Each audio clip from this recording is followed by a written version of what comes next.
তোমরা ওই খোদারে বাদ দাও, আমি খোদার কাছে বৃষ্টি চাও। তখন মানুষ বৃষ্টির জন্য দাজ্জালকে খোদা বলবে। Islamic Voice. Follow Islam as your lifestyle.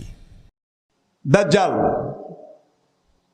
মক্কায় ঢোকার চেষ্টা করবে, পারবে না। মদিনায় ঢোকার চেষ্টা করবে, পারবে না।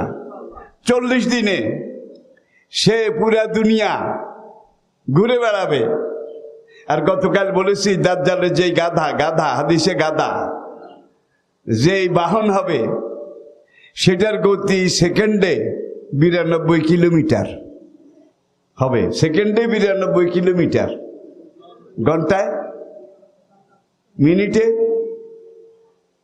তাহলে বুঝা গেল ঘন্টায় কয়েক লাখ কিলোমিটার, মাইল। এই বেগে 40 দিনে সে পুরা দুনিয়া কভার করবে।